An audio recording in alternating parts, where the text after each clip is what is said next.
అందరి బడ్జెట్ ను దృష్టిలో పెట్టుకుని శ్రీ సత్యంజీ గ్రూప్ వారు NH16 కి దగ్గరగా కాగితాలపూడి జంక్షన్ సమీపాన మనుబోలులో Shri Satyamji highway home city venture ని తీర్చిదిద్దారు. కమర్షియల్ ప్లాట్లు కొన్ని మాత్రమే కలవు.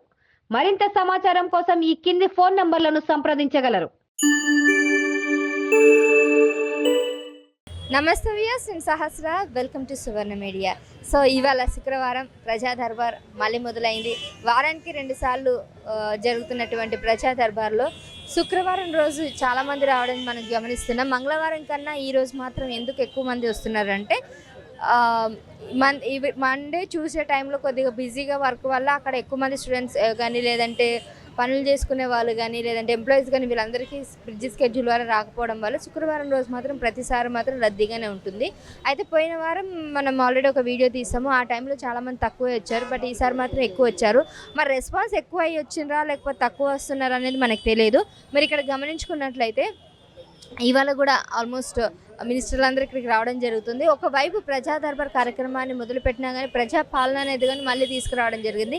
ఈ ప్రజాపాలన అంటే ప్రజల వద్దకే పాలన అన్నట్టుగా మినిస్టర్లు కానీ ఆ నియోజకవర్గం సంబంధించిన స్థానికులకు సంబంధించినటువంటి రాజకీయ నాయకులు కానీ ఆ ఎంపీటీసీ కానీ ఎమ్మెల్సీలు కానీ లేదంటే ఇంకా ఎమ్మెల్యేలు కానీ కార్పొరేటర్స్ కానీ ఎవరైనా కానీ అక్కడికి వచ్చి ప్రజల యొక్క సమస్యలను అడిగి తెలుసుకుంటున్నారు. దరఖాస్తులు అన్నీ కూడా ఫామ్స్ అన్నీ కూడా ఇచ్చి ఆ ఫామ్స్ని ఈ సేవలో మీ సేవలో సబ్మిట్ చేయడం, అక్కడే దగ్గరుండి ఈ వీళ్ళు కాంగ్రెస్ ప్రభుత్వం సంబంధించిన నాయకులు ఎవరైతే ఉన్నారో వాళ్ళందరి దగ్గరుండి చూసుకోవడం మనం గమనిస్తున్నాం.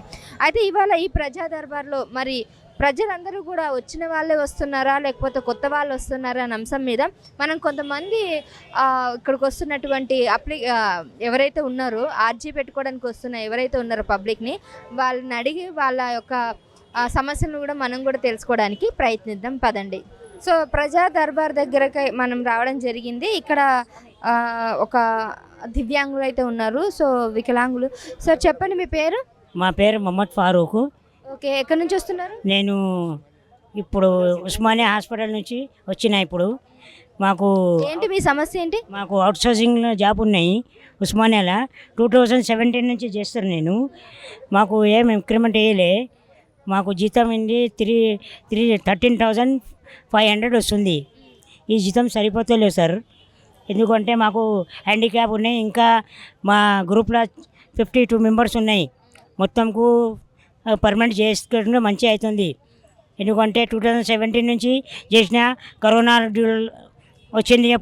అప్పుడు అయినా డ్యూటీ చేసిన నేను మొత్తం చేసిన. మా స్టాఫ్ ఎంతమంది ఉన్నాయి అంతమంది చేసిన. ఒక్క డుమ్మా కొట్టలే ఏం మంచి డ్యూటీ ఉన్నాయి, మంచి రికార్డు ఉన్నాయి ఉస్మానియాలో.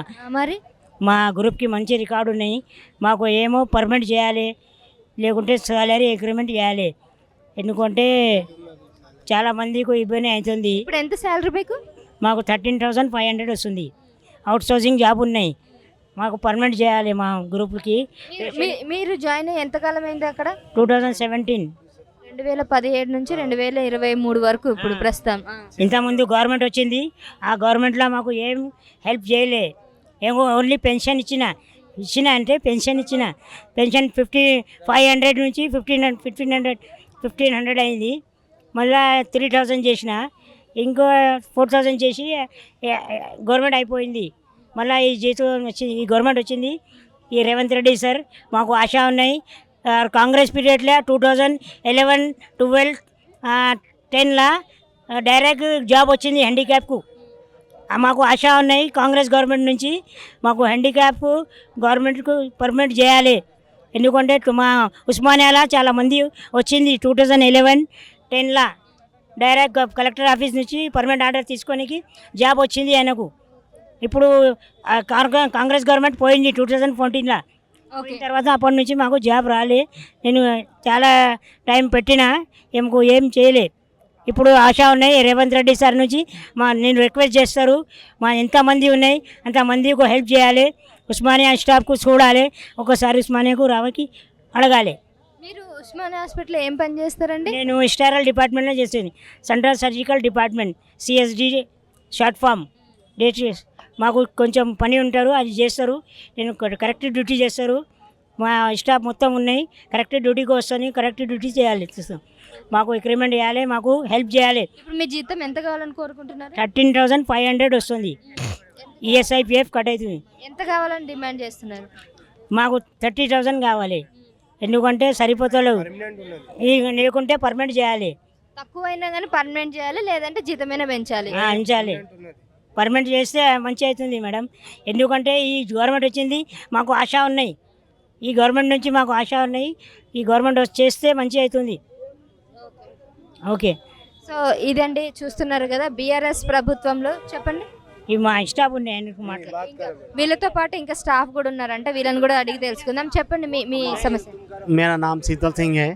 मैं 2017 से उस्मानिया में कलेक्टर द्वारा से गए हैं, लेकिन वहाँ पर हमारे 4 महीने 5 महीने में भी तो हम सैलरी उठाते थे। 4 महीने होते, 1 महीना डालते, 2 महीने ड्यू, टाइम पे हमको सैलरी नहीं मिलता। बस हम कांग्रेस के ऊपर भरोसा है, रेवंत रेड्डी पे भरोसा है कि हमारे को रेगुलर या तो परमिट कर दो। ज़्यादा करके उस्मानिया को देखो, हम हमारे बच्चे छोटे छोटे बच्चों को भी छोड़ के हमने कोरोना के पीरियड में हैंडीक्राफ्ट में हम CHD में हैंडीक्राफ्ट 10 आदमी आती है, बाकी के हमारे 50 मेंबर 56 मिनट पूरा PCP के है ना, PCP ग्रुप में कि हमारे को उसमें डाल दिया, लेकिन टाइम पे हमको सैलरी नहीं मिलता, कुछ भी नहीं। कोरोना के पीरियड में भी हम ड्यूटी आना तो आना, कभी छुट्टी नहीं, कभी नहीं। कोरोना का तो कैसा मोमेंट था, बस कोरोना సో మీరు చెప్పండి. గౌరవనీయులైన ముఖ్యమంత్రి గారికి నా యొక్క నమస్కారాలు. మేము ఉస్మానియా జనరల్ హాస్పిటల్ నుంచి వచ్చాము. ఈరోజు మేము వచ్చిన కారణం ఏంటిదంటే, మేము 2017లో కరోనా కంటే ముందు ఉద్యోగాలు వచ్చినాయి మాకు ఉస్మానియా జనరల్ హాస్పిటల్లో. ప్రతి ఒక్కరము 217 మంది ఉన్నాం మేము, మా గ్రూప్ సభ్యులం మొత్తము. ప్రతి ఒక్కరికి ఎలాంటిదైనా బి గవర్నమెంట్ ఎలివెన్స్ లేదు. 13,500 శాలరీ తోటి మేము ఇంతవరకు నడిపించుకుంటూ వస్తున్నాము. కరోనా టైం నుంచి మా ప్రాణాలకు మరి తెగించి మేము పబ్లిక్లీ సేవ చేసినాము. ఇంతవరకు ఏది బి మాకు రెస్పాన్స్ అది. ఇంతకుముందు టీఆర్ఎస్ గవర్నమెంట్ మాకు ఎలాంటి స్పందించలేదు. మాకు రెగ్యులేషన్ చేయాలని రేవంత్ రెడ్డి గారికి, బట్టి విక్రమార్ గారికి మాకు కోరుతున్నాము. సో ఇదండి చూస్తున్నారు కదా, గత ప్రభుత్వం అయితే ఇప్పటివరకు అయితే వాళ్ళకి అవుట్ సోర్సింగ్ అయితే తీసుకుంది, కానీ జీతాలు సరిగ్గా ఇవ్వకుండా పర్మనెంట్ చేయకుండా చాలా ఇబ్బంది పెడుతుంది. మేము రెగ్యులర్గా వస్తాం, బాగా చేస్తాం, కాబట్టి మమ్మల్ని అందరినీ పర్మనెంట్ని చేయాలి, లేదంటే జీతాలైనా పెంచాలనేది వీళ్ళ డిమాండ్. గత ప్రభుత్వం నిర్లక్ష్యం చేసింది, ఈ ప్రభుత్వం అయినా మమ్మల్ని పట్టించుకొని మమ్మల్ని మా డిమాండ్లని, మా కోరికలు నెరవేరుస్తుందని ఆశిస్తున్నాము. రేవంత్ రెడ్డికి అయితే వీళ్ళైతే విజ్ఞప్తి అయితే చేసుకుంటున్నారు. Thank you. బోలియే, ఆప్కా ప్రాబ్లం క్యా హై? मेरे मियाँ की पुलिस की नौकरी थी, 95 में चले गई नौकरी। अब जो मैं CM साहब, हर CM से मिली, कोई भी एक्शन नहीं लिए। जो समिता रेड्डी, अपने KCR साहब, महमूद अली साहब, सब जनों से मिली, जितने भी थे उनके पैरां पड़ी महमूद अली के, कोई एक्शन नहीं लिए, कुछ भी नहीं लिए। अम्मा आओ बोले, रात में उनके घर पे जाके बैठी 2 बजे रात को। उनका पकवान वाला गवाह है, पकवान वाला आने जरा, पुलिस वाले अंदर नहीं आने दिए मेरे को। उन्होंने आओ बोले, शाम में आओ माँ, इस पर एक्शन लेंगे बोल के मैं पैरा पड़ी तो उन्होंने ऐसा करे। मेरे को कोई भी एक्शन नहीं लिए और ना मेरा कोई सुने। अब नौकरी का कुछ था, कुछ तो कर सकते थे, बैठे गरीबों के वास्ते तो कुछ। अब ये साहब का नहीं आए, अब ये साहब कुछ करते बोल के आए। इतने साल से मैं घरों में पकवान कर रही हूँ, मेरा शोहर पुलिस में रह के लेबर का काम कर रही, इतनी परेशानी, 7 बच्चे हैं मेरे को, इतनी परेशानी, खाने को मोहताज है। घर का किराया घरा देते बोल के घरा भी नहीं आया, अभी कुछ भी नहीं। ऐसा कि हम कैसा जी रहे हमको मालूम है कि कोई हमारे महमूद अली से, हमारे MIM के लीडर, कोई ऐसा तो वैसी के भी पैरा पड़ी, कोई हमारे को एक्शन नहीं लिए। हमारे को ये सर से कुछ उम्मीद है, गरीब से मिल रहे बोले, हम मैं देखे या पेपर अंदर मिल रहे बोले तो आई। अब वो साहब तो नहीं मिल रहे, अंदर दिखे भी नहीं। अब वो अल्लाह चाहा तो उन्होंने कुछ करना हमारे वास्ते, मेरे शौहर के वास्ते ये उम्मीद लेके आई मैं। ये टीवी पे डालना मेरा कोई वो नहीं है, मगर मैं मजबूरन इतने साल से सब्र करके अब कुछ करना बोल के कर रही हूँ। मेरे को कुछ तो कुछ लीजिए। मेरे बच्चे 5 बेटे हैं, 2 बेटियां हैं, उनके लिए तो भी कुछ करिए मेरे वास्ते।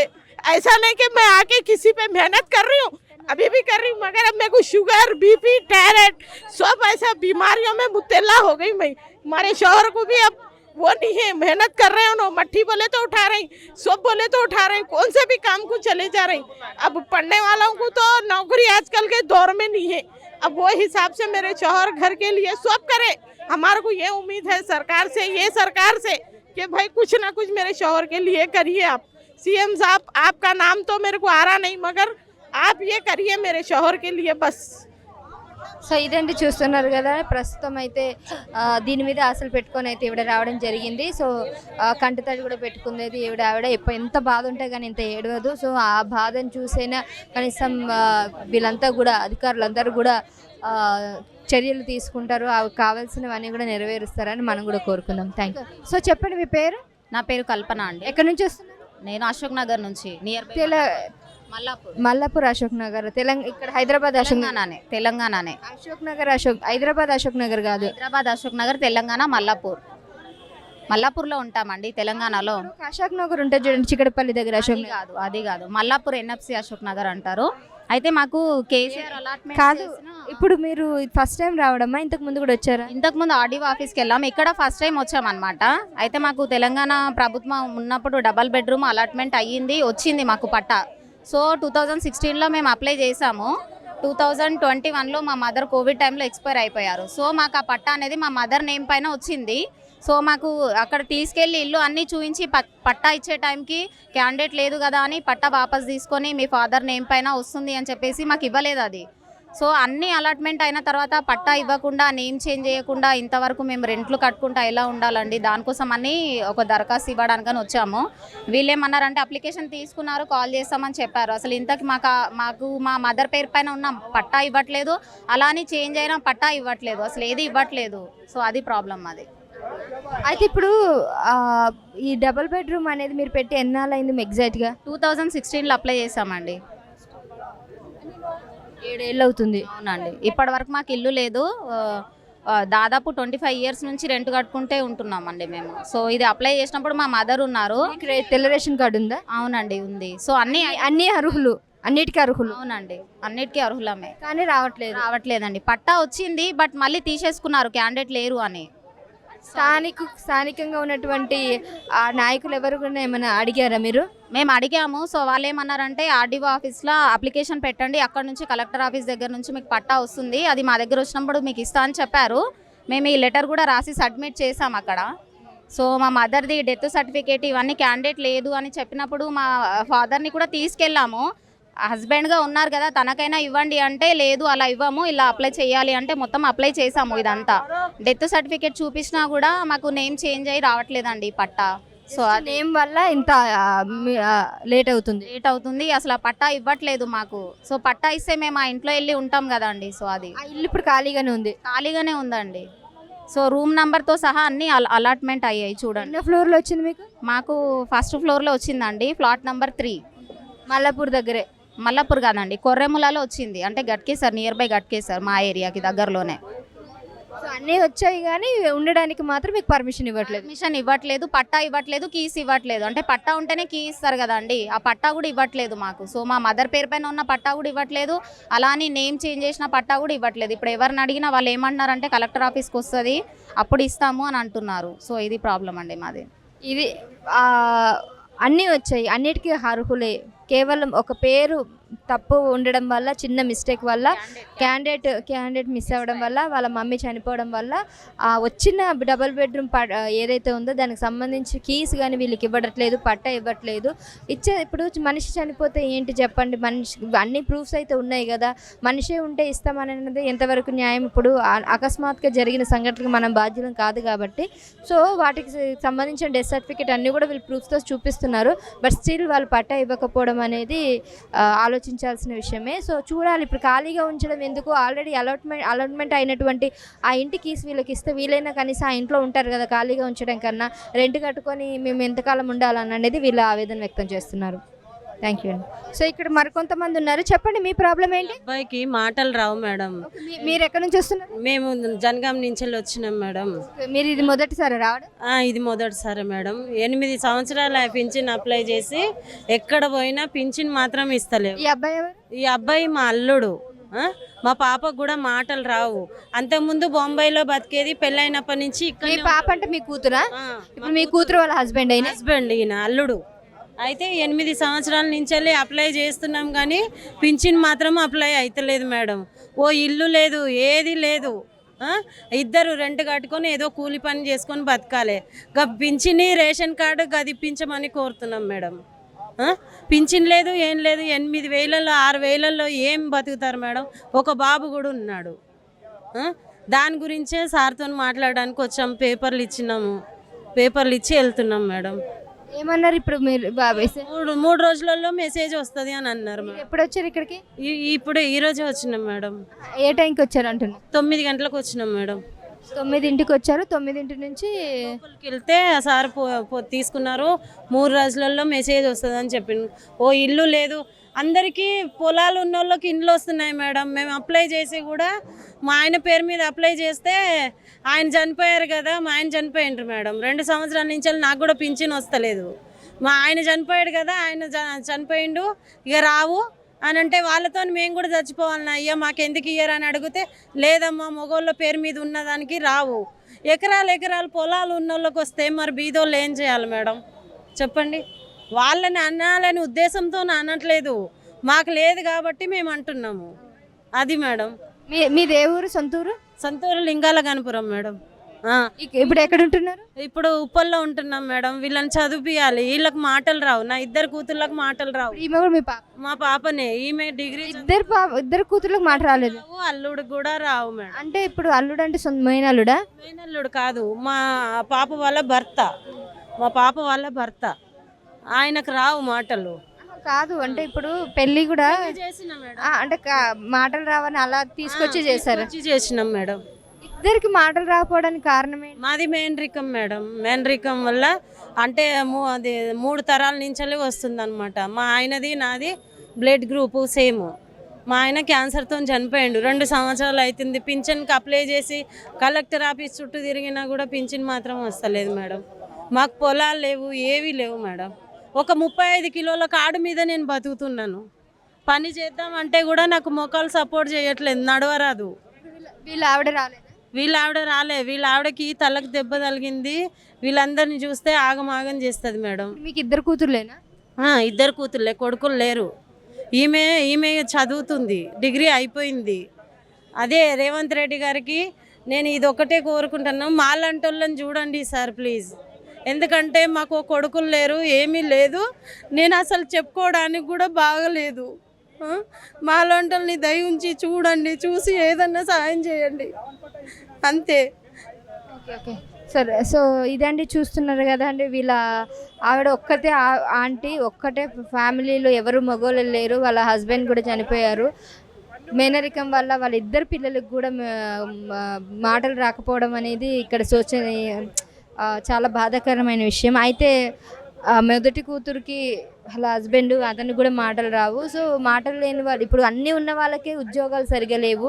ఇంకా ఇలాంటి వాళ్ళకి ఇక్కడ ఉద్యోగాలు ఇవ్వడం అనేది కొద్దిగా తక్కువే, ఉపాధి కూడా తక్కువే. కాబట్టి వీళ్ళ జీతాలు కూడా తక్కువే, వీళ్ళకి బయట నుంచి ఇన్కమ్ కూడా తక్కువే, వీళ్ళకి పెద్దగా ఆస్తులు కూడా లేవు, ఏమీ లేవు. అలాంటి టైంలో ఇప్పుడు మాకు వచ్చే ఇన్కమ్ ఏదైతే ఉందో అది మేము దాంతో సరిపెట్టుకోలేకపోతున్నాము. పెన్షన్లు కూడా సరిగ్గా ఇవ్వట్లేదు గవర్నమెంట్. సో దయవించి ఏదైనా మాకు సహాయం చేయాలని, ఫినాన్షియల్గా వీళ్ళు చాలా హెల్ప్ కావాలని కోరుకుంటున్నారు. 2వ కూతురికి కూడా చదువుకోవాలనుకుంటుంది. 2వ కూతురికి కూడా మంచి పొజిషన్లు చూడాలని అనుకుంటున్నారు. కానీ పరిస్థితులు మాత్రం సహకరించట్లేదని చెప్పేసి ఈ ఆంటీ చెప్పుకొస్తున్నారు. థ్యాంక్ యూ అండి. సో ఇక్కడ ఇంకొక ఆవిడ ఉన్నారు. చెప్పండి, మీరు ఎక్కడి నుంచి వస్తున్నారు? నేను మహబాద్ డిస్టిక్ నుండి వస్తున్నాను. మీరు మొదటిసారి రావడం? నేను ఇంత ముందుకు వచ్చినాను. ఎలా వస్తున్నారు మీరు? మామూలుగా బస్సులోనే వచ్చి. ఫ్రీ బస్సేనా? ఫ్రీ బస్సులో. తెలంగాణ మీది? తెలంగాణ మాది. నేను పుట్టుకతోనే అంగవైకురాలు. మీకు ఏమైందండి? నేను పుట్టుకతోనే ఇక్కడ తొంట్లో పోయింది నాకు అసలు.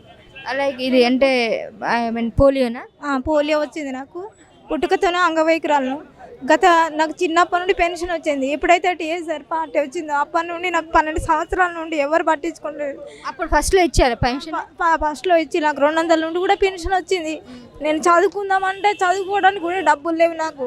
ఎటన్నా ఎగ్జామ్ రాద్దామన్నా వెళ్ళడానికి అప్లికేషన్ పెట్టుకోవడానికి కూడా డబ్బులు లేవు. అలాంటి పరిస్థితుల్లో బ్రతుకుతాం. ఏడవకండి, ముందు ఏడవకండి. మీరు ఏడిస్తే ఎవరు పట్టించుకోరు, ధైర్యంగా చెప్పండి. So okay. సో ఇప్పుడు మీకు ఎన్ని సంవత్సరాల నుంచి వచ్చింది? నాకు పుట్టుకతోనే అసలు. ఎన్ని సంవత్సరాల వరకు వచ్చింది? అంటే అర్థం మీ పుట్టుక నుంచి ఎప్పటి వరకు మీకు పింఛన్ ఇచ్చారు? పుట్టుకతో ఇప్పుడు 2010 వరకు వచ్చింది మేడం. 2010 వరకు వచ్చింది. 2010 తర్వాత ఆపేశారా? 2013 నుండి ఆపేశారు మేడం. ఎందుకు ఆపేశారు? అది తక్కువ ఉన్నది పర్సెంటేజ్ అని ఆపేశారు మేడం. నాకు తక్కువ ఉంది అట్లా ఎందుకు? పోలీస్ సర్టిఫికేట్ ఉంటుంది కదా. సర్టిఫికేట్ ఉంది మేడం, కాకపోతే అప్పుడు రమ్మని చెప్పారు, అందరం వెళ్ళినాము. అప్పుడు ఆ పార్టీలప్పుడు అందరు తీసేశారు. అసలు నన్ను ఎవరు సరిగా డాక్టర్లు కూడా ఎవరు సరిగా పట్టించుకోవడం లేదు. ఎమ్మెల్యే దగ్గర తిరిగిన ఎవరు కూడా అసలు నన్ను ఎవరు పట్టించుకుంటలేరు. మీరు సర్టిఫికేట్ కరెక్ట్గా ఇస్తే ఇస్తారు కదా. చూపించినాను మేడం, నా పుట్టుకతోనే ఉన్నది. నాకు 60% ఉన్నప్పటికీ కూడా ఎవరు నాకు చూస్తలేరు నన్ను. నేను ఎంత వచ్చేది మీకు? 200 నుండి వచ్చింది మేడం నాకు పెన్షన్. 2010 వరకు ఎంత వచ్చేది? 500 మేడం. ఎవ్రీ మంత్ 500 వచ్చేది. తర్వాత ఇప్పుడు 500 నుంచి ఇంకా అంటే ఇప్పుడు అంగవైకల్య వాళ్ళకి ఎంత ఇస్తారు ప్రభుత్వం? 2500. 1500 ఇచ్చేది అప్పుడు. నాకు తెలిసినప్పటి నుండి అయితే 1500. ఇప్పుడు అయితే ఎంత? 2500, 3500? ఏమో మేడం, 4000, 3500 అట్టుంది మేడం. ఇప్పుడైతే నాకు తెలియదు.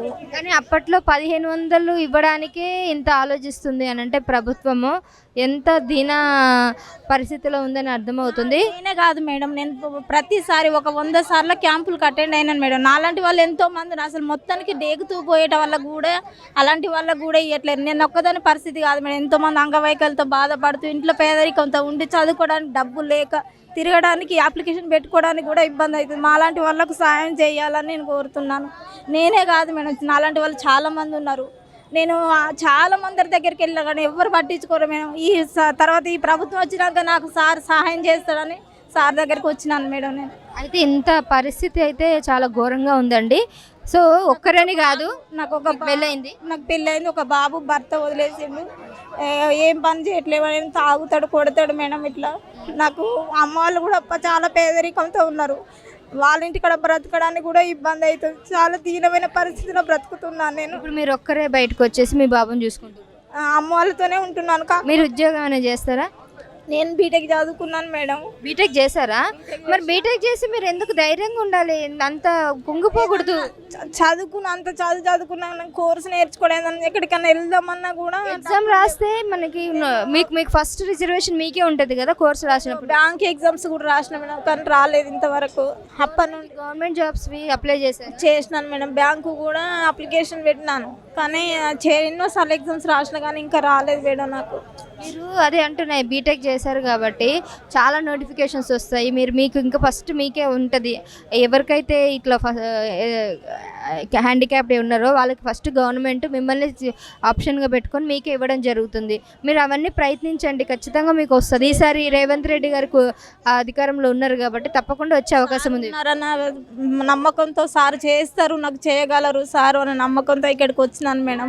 అప్లికేషన్ కూడా పెట్టినాను, ఇంకా మీడియా కూడా ఇస్తే మంచిది అనేసి నేను వచ్చి ఇస్తున్నాను. మనం ప్రయత్నిద్దాం, మేము మీడియా తరపు నుంచి కూడా మేము వెళ్ళడానికి అయితే ప్రయత్నిస్తాం. మీరు ధైర్యంగా ఉండండి, సరేనా? ఓకే అండి. मैं घर के लिए अप्लाई दी, वो 2 बार नाम आया, सीरियल नंबर डाल के दिए. आप कहाँ से आ रहे? मल्लापल्ली. मल्लापल्ली. आपका ओन घर किधर है? ओन घर नहीं है, किराए. खुद का पहले से आप तेलंगाना है? हाँ नहीं, वो गाँव में रहते, मैं रहते इधर ही हैदराबाद. कौन सा गाँव? कर्नाटक.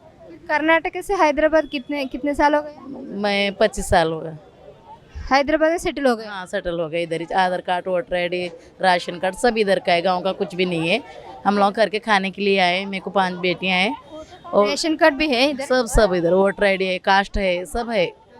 मगर मैडम 2 बार फ़ोन करके बुला लिए और मैं जाके सीरियल नंबर वो सब डाल के दिए. आपको 2 तारीख को लेके जाते बोल के बस को जाके आए इधर. उधर भी नहीं लेके गए. नहीं आपका 5 तारीख को आता, आप 5 तारीख को आओ बोले तो फिर 5 तारीख को गए तो बोले नहीं मैडम अब इलेक्शन डेट आ गया, आपको सिटी में जियागुड़े में देने वाले, आप सिटी के बाहर नहीं है, आपको फ़ोन करते तब आ जाओ बोले. तो फ़ोन करते बोलते जब तक फिर गए तो फिर बोले नहीं अब इलेक्शन टाइम आ गया, अब इलेक्शन के बाद देते. ऐसा बोल के घर ही नहीं आए मैडम. मेरे को 5 बेटियाँ हैं, मैं अकेली कमाती, घर में कोई भी कमाने वाला नहीं है. फिर मेरे शौहर भी नहीं है, 1 साल हो गए उनका, डेथ हो गया उनका. कौन है? ये मेरी बहन की बेटी है. बहन के बेटी, उसको भी सेम प्रॉब्लम? हाँ, हमारे को भी 4 बच्चे हैं, घर नहीं है, किराए से है हम भी. ऐसा आप भी कर्नाटक से? नहीं, हमारा इधर ही है. मगर वो स्टार्टिंग आप वो कुछ भी नहीं है इनको. नहीं है गाँव, यहाँ से इनके दादी परदादी पूरे यहाँ से गाँव नहीं है हमारे को। इधर कुछ भी नहीं है ऐसा। सो आप कितने साल हो गए अप्लाई करके? हाँ, कितने साल हो अपन कितने वर्ष झालं देव?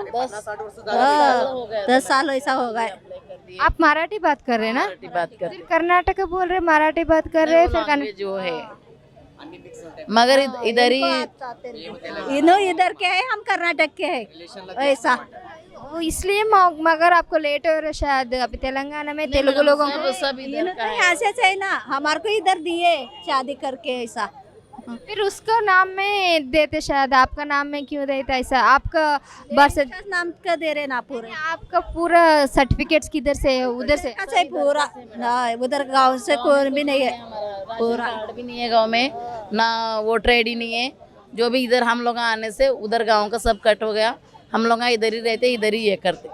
ठीक है। सो आप क्या है मैडम, हमारा घर फोन आके रुके हुआ है, बस घर आना से करे सो कमाई किराए में चले जा रहा। बच्चे पालने में बहुत मुश्किल हो गया और घर में कोई कमाने वाला आदमी भी नहीं है। मैं अकेली कमा लेती। 5 बच्चे हैं, 6 मेरे को। बच्चे स्कूल पढ़ते, गवर्नमेंट स्कूल में डाली। अब घर का ऐसा वैसा खर्चा चल रहा, मगर घर का किराया नहीं निकल रहा।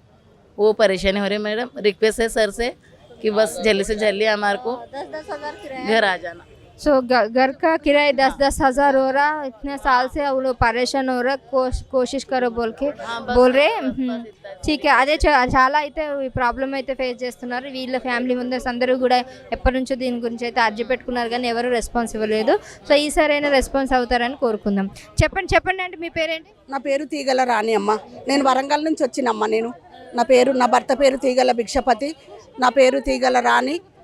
వరంగల్ దామెర మండలము దామెర గ్రామము ఒగలపూరు. ఎందుకు వచ్చారు మీరు ఇక్కడికి? నాది భూమి కబ్జా చేసిండ్రమ్మా. ఎవరు చేశారు? అయితే కనుకుంట్ల రమేష్, కనుకుంట్ల జీవన్ రావు, కామగాని రాజు, తర్వాత మందపల్లి సంజీవ, వీళ్ళు భూమి కబ్జా చేసిండ్రమ్మా.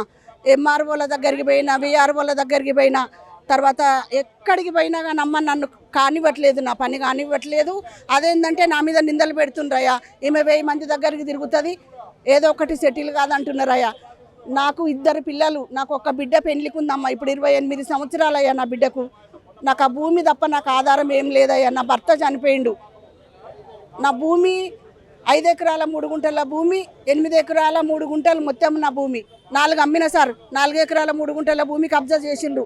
ఎవరైతే అమ్మిండ్రో వాళ్ళే కబ్జా చేసిండ్రు. ఆ కబ్జా చేసిన వాళ్ళ పేర్లు కనుకుంట్ల రమేష్, కనుకుంట్ల జీవన్ రావు, కామగాని రాజు, మందపల్లి సంజీవ. నువ్వు బాయికాడికి వస్తే చంపుతామంటున్నారు సార్. ఎక్కడికి వెళ్ళినా కానీ నా పని కానివ్వట్లేరు. ఆ భూమి తప్ప నాకు ఆధారం లేదు. ఆ కబ్జా చేసిన వాళ్ళతోటి మాట్లాడి నా భూమి నాకు ఇప్పియండి. నా కూతురు పెళ్ళికుంది, నా కొడుకు చదువు ఆగిపోయింది.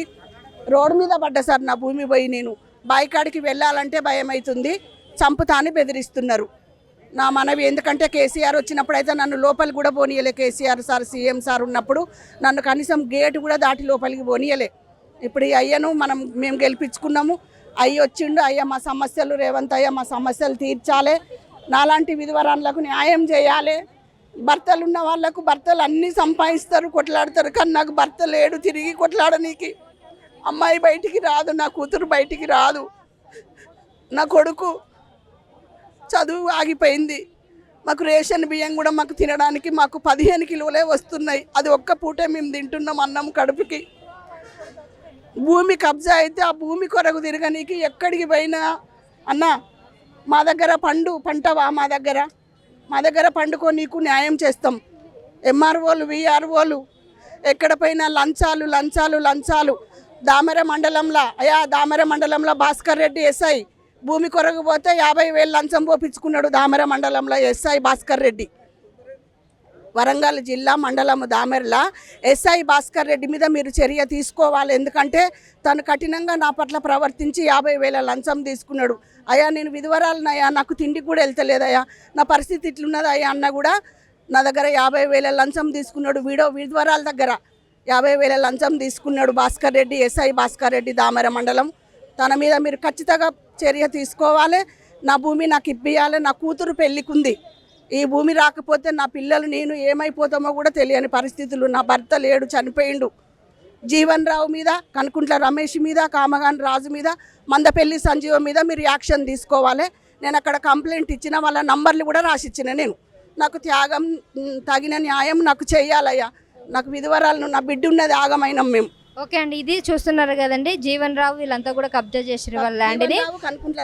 జీవన్ రావు, కనుకుంట్ల రమేష్, కామగన్ రాజు, వీళ్ళందరూ మందపంటి సంజీవ ఇంకా వీళ్ళందరి మీద ఎట్లయినా యాక్షన్ తీసుకోవాలని చెప్పేసి ఇవి ఆంటీకి కోరుకుంటున్నారు.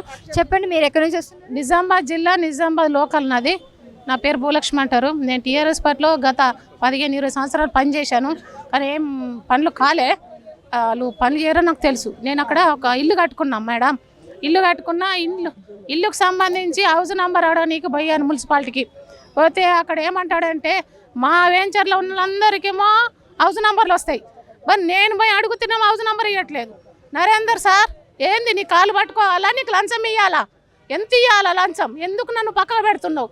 మరి నా కొడుకు విదేశాలు ఉన్నాడు, పాస్పోర్ట్ రెన్యువల్ అయితే లేదు, హౌస్ నెంబర్ కావాలంటున్నారు విదేశ కంట్రోల్. మరి ఏం చేయాలా సార్ అంటే, ఇగో నీకు ఒప్పుకుంటే రా చేస్తా, లేకపోతే లేదు. అది కూడా ఎప్పుడు వస్తావు?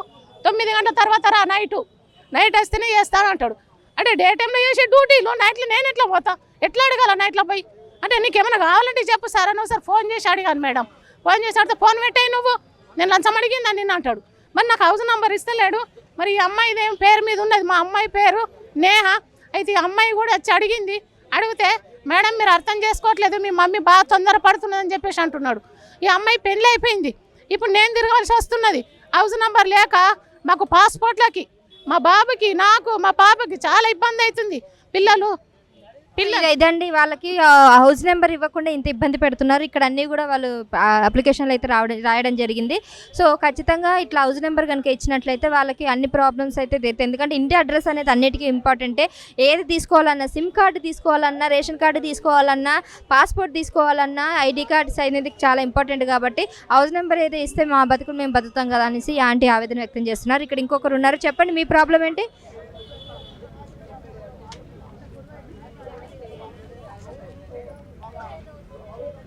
సో ఇక్కడ కొంతమంది వచ్చారు, చెప్పండి అంకుల్, మీరు ఎక్కడి నుంచి వచ్చారు? మేము కరీంనగర్ నుంచి వచ్చాం మేడం. ఏంటి మీ సమస్య? మా సమస్య ఏంటంటే, నేను రాష్ట్ర విశ్వబ్రాహ్మణ సహకార సంఘాలకు సంబంధించినటువంటి ప్రెసిడెంట్. నేను దాదాపుగా 2018లో రాష్ట్ర ప్రభుత్వం, తెలంగాణ ప్రభుత్వం దరఖాస్తు తీసుకొని దాని యొక్క పరిష్కారం కోసం కూడా ఎంపీడీఓలు, సర్పంచులు, ప్రజావాణి ఆ రోజుల్లో పెట్టేసి ఆ దరఖాస్తు తీసుకొని శాంక్షన్ అయినా కూడా వాళ్ళు ₹1 కూడా బడ్జెట్ ఈ రోజు వరకు ఇవ్వలేదు. ఎన్నో దరఖాస్తు ఇచ్చినా అవన్నీ కూడా బుట్ట దాఖలు చేసిండు. కనీసం సీఎం కలిసి మంత్రులు కలవలేని పరిస్థితి ఉన్నది. ఈరోజు సీఎం రేవంత్ రెడ్డి గారు ఈ విధానంలో మాకు ప్రజావాణి పెట్టేసి లోపలికి వచ్చేసి ఇవ్వడానికి చాలా మేము సంతోషపడుతున్నాం. మేము కూడా కాంగ్రెస్ పార్టీకి సపోర్ట్ చేసినాం. ఈరోజు మాకు సంతోషంగా ఉన్నది. మా యొక్క బడ్జెట్ ఖచ్చితంగా వస్తుంది కూడా మేము సంతోషంగా ఉన్నాము. మాకు ఈ మార్చి బడ్జెట్లో ఏదైతే విశ్వబ్రాహ్మణ కార్పొరేషన్ ఉందో ఆ కార్పొరేషన్కు, సొసైటీలకు ఖచ్చితమైనటువంటి బడ్జెట్ మాకు ఇవ్వాలి. అదేవిధంగా కామారెడ్డి డిక్లరేషన్ పెట్టినటువంటి సంఘాలకు, సొసైటీలకు మాకు ఇస్తా ఉన్నారు. దాని ప్రకారంగా మేము దరఖాస్తు ఇచ్చినాము. ప్రగతి భవన్లో మాకు రెస్పాన్స్ ఉన్నది. అధికారులు కూడా మంచిగా మాట్లాడిండు. మాకు వచ్చే విధంగా చేస్తానని కూడా వాళ్ళు మాట ఇచ్చారు. కాబట్టి రేవంత్ రెడ్డి గారు, అదే కరీంనగర్ పొన్నం ప్రభాకర్ గారు కూడా మాకు సహకరించి ఈ బీసీల లోన్లకు సంబంధించినటువంటి అన్నీ కూడా దాదాపుగా మాకు బడ్జెట్ ఇవ్వాలని కూడా ఈ సందర్భాన్ని తెలియజేస్తున్నాను. రైట్ అండి, ఇది పరిస్థితి. వీళ్ళు ఆల్రెడీ కలిసారు మంత్రుల్ని, పొన్నం ప్రభాకర్ గారిని కరీంనగర్ నుంచి కూడా కలిసారంట. వాళ్ళైతే ఇస్తామని చెప్తున్నారు. మరోసారి ఇక్కడైతే అర్జీ పెట్టుకోవడానికి అయితే వచ్చారు. ఓకే అండి, థ్యాంక్ యూ. సో ఇదండి, చూస్తున్నారు కదా ప్రజా దర్బార్లో ఈసారి మాత్రం పోయిన వారం కానీ ఈ వారం చాలామంది అయితే చాలా అప్లికేషన్స్తో రావడం జరిగింది.